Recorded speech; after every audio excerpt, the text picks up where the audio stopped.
Hey, we'd like to welcome everybody back to the Chomp as we enter into week 2 of summer camp. Joining me today, as always, is head coach Willie Spears. And we're going to have a special guest a little bit later. We're going to keep it a secret until then. But we just want to remind everybody, stay tuned. We'll be right back after these words from our sponsors. Yours are the shoulders that others depend on. To be there. To never let them down. And to get the job done. So when there's a lot riding on your shoulders, there's a lot riding on ours. Welcome to Fairfield Inn & Suites.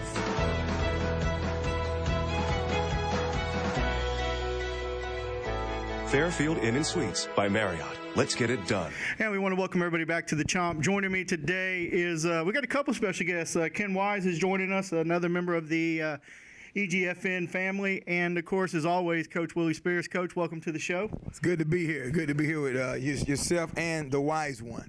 I'm glad I finally had the opportunity to come out. I've been wanting to meet you and be part of this, so I'm glad to be here. Yeah, works out. Well, Coach, I want to start the show off with just a few questions. The first one, with 2 weeks of summer camp, it's almost in the books. How do you feel the team is? Is it where you want them to be? Yeah, we always can improve. You know that. We have some of our what I call subpar guys we're not depending on, but those A-plus guys, some of them aren't coming every day. Our guys will depend on our 35 top guys. They haven't missed a beat. We got some of our young guys that's on the bubble from JV to varsity that's maybe just missed one day, but we just expect our guys to be all in. But for the most part, it's just really, really been good. They've been working hard. They've been asking for more. We've had to extend some of our workouts just to get more out of them. So it's really been going good.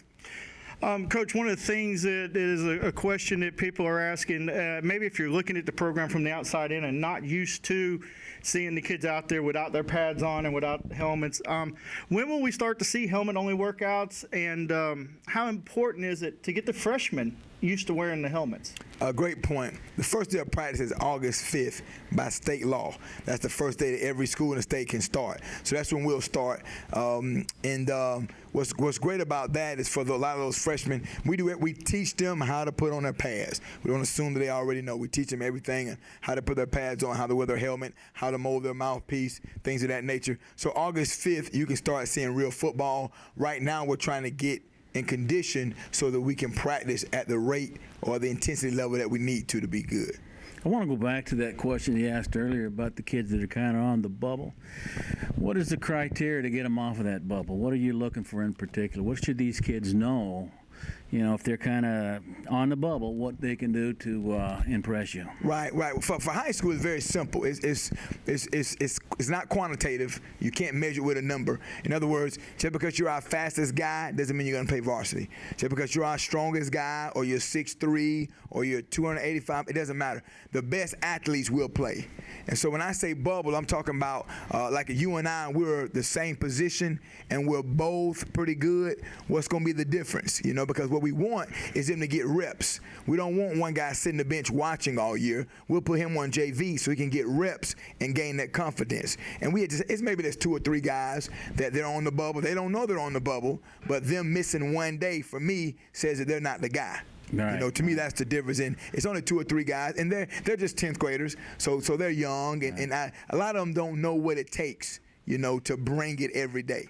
That's a quick way to learn, though, isn't it? Yes, sir, real quick. Hey, Coach, we got to take a quick break and pay some bills, so we're going to go to our sponsors, and we'll be back right after this message. You ever wonder what's in your future? Well, if you ask me, my Popeye's ripping chicken is in your future, honey. You're probably saying, what is she talking about? Well, I cut a boneless chicken breast into big strips, marinated in 4 different peppers and Louisiana seasoning, and fried up spicy. I call it ripping chicken, because you just rip it and dip it. And right now, you can get my spicy ripping chicken, fries, a biscuit, and ranch dipping sauce for just $3.99. She sees ripping chicken in your future, honey, and the future is today. And we want to welcome everybody back to the Chomp. And, Coach, we're talking about summer workouts and summer camp. And one of the things that is a concern for parents and I think you know where I'm going to go with the heat. The heat. Will we see you do anything like maybe with midsummer heat coming in, going under the lights, or possibly changing things up like start times and finish times? How do you plan to deal with the issue of the heat? Early morning, late evening sort of thing. Right. What we'll do in August, we have a player liaison team.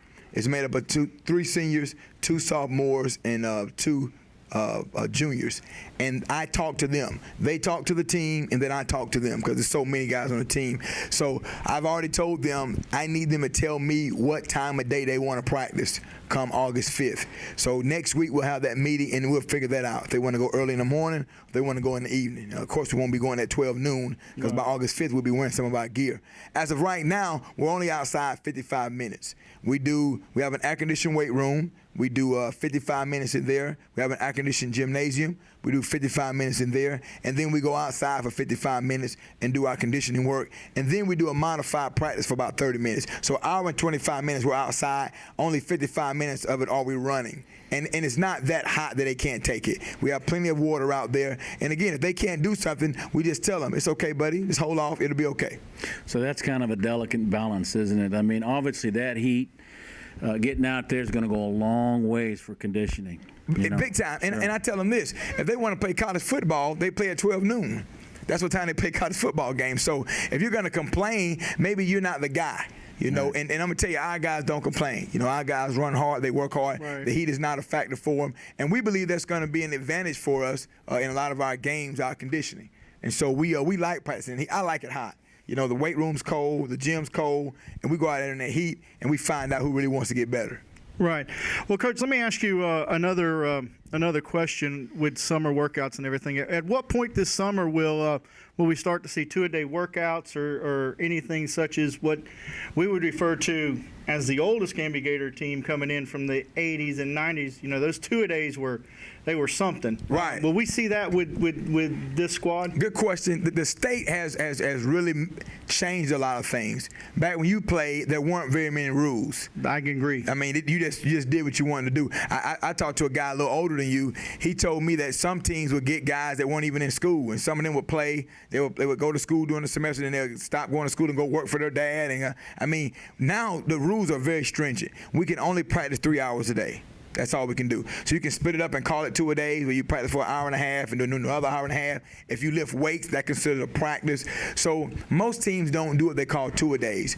We feel that we work pretty hard, and we feel we get a lot out of them in a small amount of time. So what we do during our regular season, we come and have meetings at 7 in the morning. This is during the regular fall season. We started this past spring. And then in the evening, we have our regular practice. So you can say we do 2-a-days year-round. As far as the traditional 2-a-days, come in the morning practicing and come back in the evening practicing, we won't do that for several reasons. And one reason is we feel we can get a lot out of them. If they know they got to come one time, we're going to work our butt off that one time, and then you got the rest of the day to yourself. And so we won't do a traditional 2-a-days, but we'll get a lot done in the amount of time that we have them up here. Well, Coach, let me ask you this, because I know that you talk to a lot of the alums and some of the ex-Gator players and guys who were around 20-plus years ago. How do they feel about the way the training is now versus when we were doing it? Is it hard? Do you find it hard for those guys to grasp that you can just work 3 hours and get enough out of your team? Right. They some of them don't get it. And Paul, for me, I just got to realize, I got to know that we have a plan. And we're going to stick to that plan regardless of who on the outside think it works or not. At the bottom line is, at the end of the day, we got to win ball games. That will change everybody's opinion. And again, and you're absolutely right. But the greatest compliment that we have gotten is I've heard this a few times. Coach, you're doing things just like Coach Thomas did. Coach, you're doing things just like Coach Gillen did. And those are the 2 winningest coaches that ever beat this program. And so we're on the right track. Again, we haven't accomplished anything yet. Hopefully this fall, we'll make that step. Well, Coach, that's going to lead me right into my next question for you. And I want to talk a little bit about the future of the Gator program. You're going into your 2nd season. What do you feel the future of this program is? I'm a guy that want to be a part of the best. If I didn't think this program could be the best, and by best I mean the best in the state of Florida, then I wouldn't be here.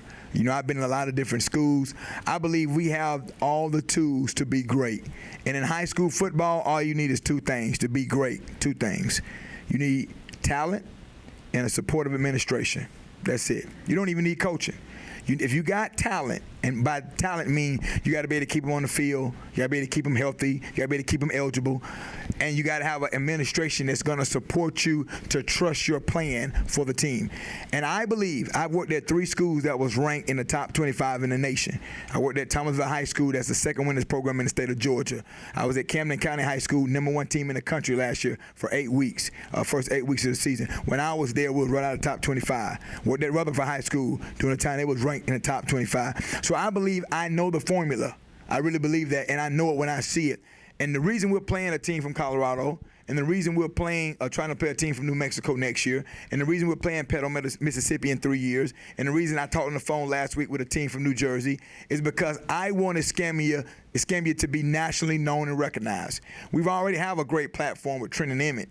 Everybody that knows football knows their names. Right. So what we have to do is win. And then all that'll come. And so you asked the question, where I see the program going. I believe it's 2013 now. I believe in the next 10 years we'll be one of the top programs in the country. And top programs, I mean, you're talking Hoover, you're talking programs like Valdosta High School, who's been down, but their name is prevalent. In the state of Florida, you're talking Apopka, you're talking Madison County, a perennial powerhouse, where Godby and Lincoln are right now, St. Thomas, Aquinas, Bowles. Those type teams, I believe in the next 10 years we'll be mentioning the same sentences of those guys. And if nothing else, that's our goal. Right. You know, we believe that we have enough talent to make that happen. And with our administration, if it doesn't happen, it'll be because of our lack of coaching ability. It won't be because the other resources aren't there. Well, let me ask you, because one of the things that you do run up against is the district in which you play in. It is probably in the state of Florida the most competitive and the most dense district in the state. How do you prepare a team to go up against teams that are powerhouses year in and year out and keep their mind focused on, you know, we can beat these teams? Because in reality, once you get through your district, I mean, you're expected to go to state at that point. I mean, that's how tough this district is. Right, and traditionally, this district, you're talking Pace, Milton, you're talking Pine Forest, Pensacola High, Washington, and Escambia. All right, and when you talk those schools, traditionally, you're absolutely right. You got 2 state titles here. I think you got 2 at PHS. You got 1 at Washington. Tate was in our district. They have 1 in 1980. Then you're talking Pace, who hadn't won one, who's always knocking at the door. And you got Milton, who has 1. So you're talking, traditionally, it's a lot. What's good for us right now, the district is down. And I hate to even publicly say this, but last year, the #1 team in our district was Milton, who beat us by 8, and we weren't very good. The #2 team in our district was Pace, who we beat. The #3 team in our district was PHS, who didn't make the playoffs. #4 team was Pine Forest, who only won 5 games. And so when you look at it that way, we have a chance to do great things because we're down right now. However, what's sad about this district, the #3 and 4 team will probably be better than half the teams in the state. What's going to happen is that we may make it, we may not make it, but the top 2 teams in this district are going to go to the playoff, and the #3 and 4 team are going to be better than a lot of other districts, but they stick us together. They won't split us up. And I think they should have put Pace and Milton over there with Choctaw and Fort Walton. You know, I think that will make it more competitive and better for us. But you're right. If we can make it through this gauntlet, this SEC-type talent. That was the exact word that I was going to use. I mean, if we can make it through that, then the playoffs, it won't be easy, but nobody's going to shock us. We're not going to see anybody and be like, whoa, they're so good. Well, I told our guys today when we did yesterday, our last set of cleans at the end of our workout, power cleans. I said, God, I know you're tired, but if we're going to be Pace, PHS, Pine Forest, and Milton, it's going to happen in the 4th quarter. And that's when you do technique right and lift heavy during this time right I think what you've done this year that's really helped the team is I think they've got the kids believing that they can win anywhere they play. And that's 90% of it. I mean, talent goes a long ways, but when you got it up here, when you believe that, you can match up and beat, you're going to be competitive no matter where you go. And that's, I think, one of the biggest differences. I mean, last year was then, but this year it's even better. Right. And you know what hurt us last year? We had let go 40 kids. Right. And it hurt me to do that because I felt, I'm going to be honest with you, when we lost to Milton, I said to myself, if we had those 4 kids, we would have won. When we lost to PHS, our running back to Nike Hollowell, he was injured in playing that game. I said, if we would have had him and 3 more guys that we let go, we would have won that game. But we needed to send that discipline message to our team. Now we have those numbers back, and those guys are all in now because they saw that we were serious. Yeah, that pays off this year. Right, pays off in the long run. And I'm going to tell you this. In the spring, now, we played 6 teams. Yeah. When you beat a Navarre, a Crestview, a Rutherford, a Mosley, a Bay, Leon in the same weekend, that tells you it's possible. Doesn't mean it's going to happen in the fall. All those teams can beat us this year. It's very possible that Rutherford, Mosley, Leon, they all can beat us. But our kids know it's possible for us to win. And Navarre, arguably, is better than everybody on our schedule. You can make that argument because last year they won 12 games. Right. And they was in the semifinals, the top 4 teams in the state in our classification.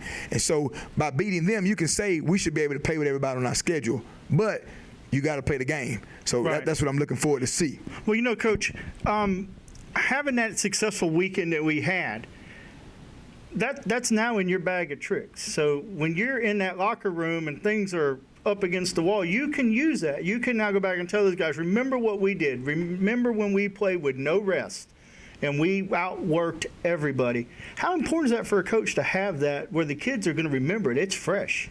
When I got the job, a guy put in a paper, said Scambia didn't just hire any clown for their head football coach. They hired a former comedian because he looked on the internet and saw that I was a former comedian.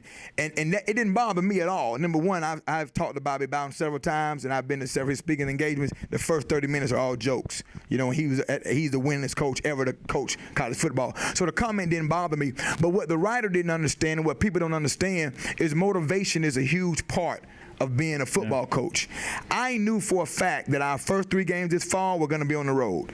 And I know people are going to say, y'all playing on the road, you're not playing at home, and you're going to be on buses, and you won't be able to rest. So we wanted to put it in their minds that this is nothing for us. So we traveled to Navarre.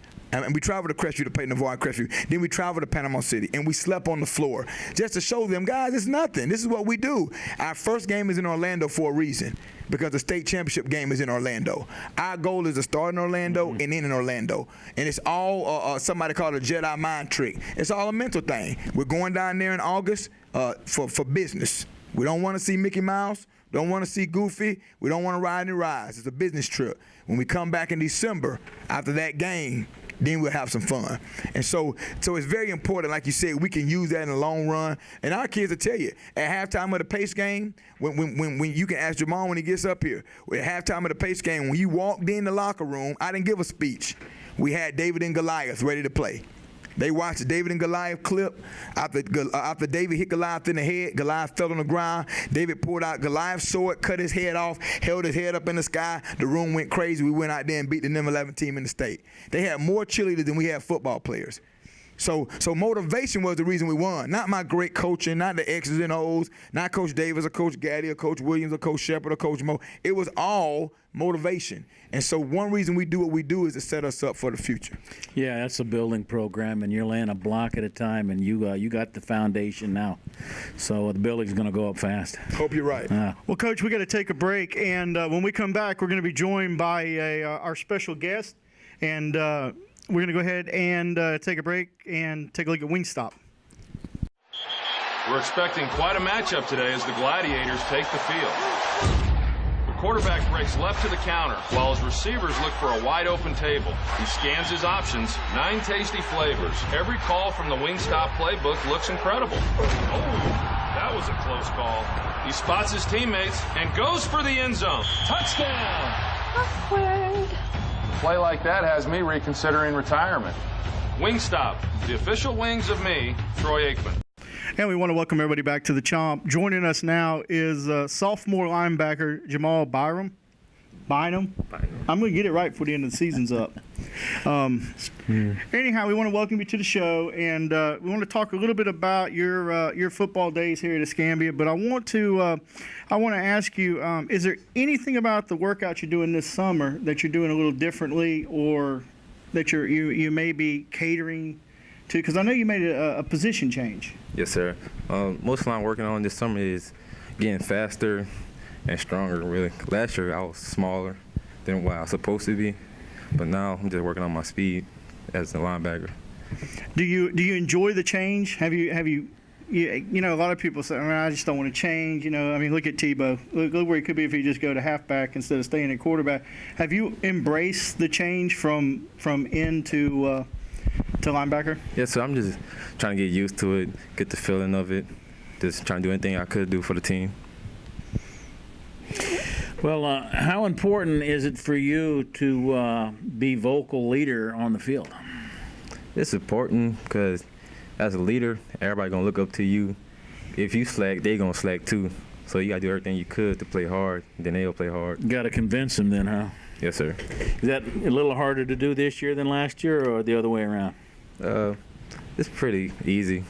I just wasn't the leader last year. Yeah. Well, it seems like the kids have bought into the system. You know, everybody believes in it. So when you give that little verbal, that kind of gives them a little jump start. Yes, sir. To get them motivated and hype. Motivated. That's what you need, is that motivation. Sometimes that makes a difference, doesn't it? Yes, sir. Hey, Jamal, let me ask you, is there anything the Gator fans should look forward to this year out of the defense that we may not have seen last year? They should see that we play more as a team than we did last year, and play more better, like stopping them from scoring. Probably it. Well, let me ask you that. One of the things I noticed, of course, you know, we broadcast the officials clinic and then the jamboree. Yes, is the gang mentality of the defense, is that something that Coach Spears has implemented this year, or Coach Williams? I mean, you guys, one guy stands them up and then the other 10 hit him. Yes, sir. Is that something that you guys have implemented this year? We've been doing it a lot lately. We just trying to get better as it go on, and working better as a defense, as one, instead of having like single players stand out. So, does it make it easier for you when you know that if as long as you can stop him, you don't have to get the tackle, you just got to slow him down? Is it easier for you to go into that game and play relaxed, knowing that the other 10 guys got your back? Yes, sir. Make it more easier. Instead of you trying to do everything by yourself, you got 10 more players behind you helping you out. Well, another thing is, too, is that, and congratulations, by the way, you're third in the area with 9 sacks. Yes, sir. Well, the cat's kind of out of the bag. The other schools are going to know that. Do you think they may double team you, or do you think it's going to make it a little easier? I mean, that's a pretty good number, 9 sacks. So they're obviously, you've got their attention. What are you going to do to keep it up? I'm just keep playing hard, see what they do, and do what I got to do. So if they put 2 guys on, you got somebody that can come in wherever that open slot is and get to the guy? Yes, sir. That's going to work. But that's congratulations, 9 sacks. That's pretty good. Thank you. Hey guys, we need to take a quick break and hear from our sponsors, ADT Securities, and we'll be back right after our message from ADT. A home. This is a break-in that didn't devastate a family. This is the reason why. ADT. Now get ADT installed for just $99. This is a fire that didn't destroy a home. This is a break-in that didn't devastate a family. This is the reason why. ADT. Now get ADT installed for just $99. And we want to welcome everybody back to the Chomp, and joining us again is our special guest, sophomore linebacker Jamal, and I'm going to mess it up, and I'm not even going to try to say your last name. Bynum. Yes, sir. You know what? It's the easy names that mess me up, because, of course, we have all year to learn your name. Yeah. I get the first name right. You'll accept my apology on your last name, right? Yes, sir. All right. We'll talk a little bit more about the defense for Escambia this year. What's some of the biggest changes in your game this year that we're going to see? Well, moving the linebackers is like the biggest change, but you're going to see me more moving faster and making moves that I didn't do last year, and moving all the big players like O-line that I didn't do last year, this year. One of the things Coach mentioned in a few shows back was the aggressiveness or wanting to get the team, wanting you guys to play mean, play aggressive. And I think he was concerned that he may not have had enough of you guys that were aggressive. How do you feel that is coming this year? Because Coach said that's something he feels he can teach. What do you think? Is the aggressive stance something that they're teaching and that you guys are taking in? Yes, sir.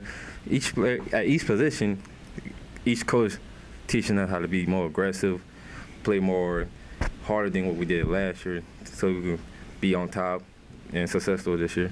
Well, let me ask you, and then I'll turn it over to Ken.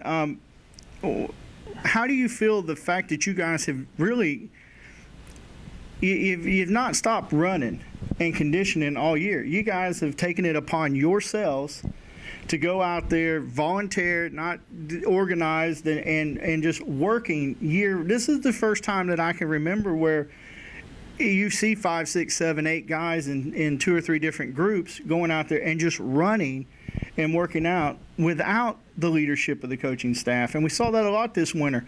How do you think that's going to pan out as you get into the season? It's going to pan out because we showing the coach that with them not being there, we still could do it and become better on ourselves with the team. We just need damn, messed up. That's okay. You continue your thought. And basically, we showing the coach we could do it on ourselves, and that we leaders on our own without them. And that's important. That's important not only for you, but it's important to show your coaches that we are taking young men now and turning them into leaders on the field. Well, that begs the question: do you feel that you're on point now? I mean, you feel like you're almost there, ready to meet all your goals this year. Yes, sir. I mean, Yes, you're taking care of the business there. Good. Well, Jamal, we got one last question for you, and then we got to wrap the show up. But it was a surprise for me when I got our schedule this year, and I looked up and down the schedule, and I see Wild World of Sports Orlando, and then I look at it and I see a team from the West Coast. Team that never even heard of the team. What do you think about opening up in Disney and opening up against the team from the West Coast? Does that get you? Are you guys excited about that game? Well, Colorado to me is a West Coast team. About midway. Close enough. I say that because the team you're going to play came from kind of my own hometown, right by there. So yeah. What do you think about that? What an opportunity, huh? Yes, sir. We are very excited. We could show that everybody that it's Escambia coming back, and we're way more better than what we used to be. Is it important for you to be that team that puts Escambia back on the map? Yes, sir. To be this group, and how do you feel it's going to go? Have you had a chance to really look at your schedule and digest, what the schedule looks like? And I know, especially, our area with Warrington and Myrtle Grove and Bellevue, and we got kids from our neighborhoods that may live on one side of the street going to Pensacola High, and then the other side of the street going to Escambia. What have you talked to any of your friends that are playing at other schools and compared notes, in conditioning where you are versus them? Yes, sir. I be telling them, just come over here. We're way more better. We can help you get better and be successful.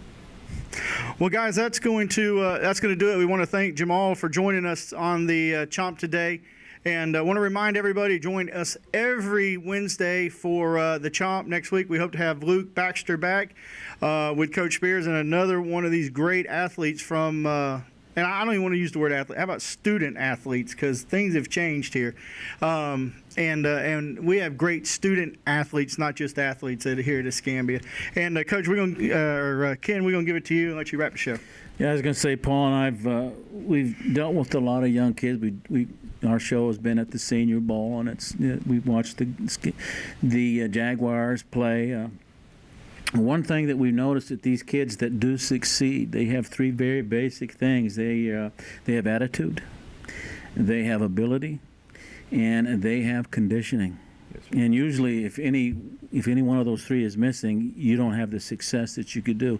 And over the weekend, when we went to the scrimmage there, I've got to tell you, I saw that in your team. I mean, you stood toe-to-toe with the best, and you did very well. And you were there ready to play 4 quarters, and that's going to be, I think, the big difference this year. You're ready to play, and so all the other teams out there, be ready. They're in for the long haul. And with that, we want to go ahead and wrap up the show, and we want to remind everybody, join us next Tuesday, as we said earlier, for another edition of the Chomp. Any businesses or anybody out there looking to advertise and you want to get involved with this wonderful program over here at Escambia, please be sure to give Coach Spears a call or stop in. Again, Coach wants me to remind everybody each week, practice is open. Come out. Watch what we're doing here. Watch the changes that are taking place. But until next Tuesday, for Paul Marini, Ken Wise, and Jamal, we'll see you next week.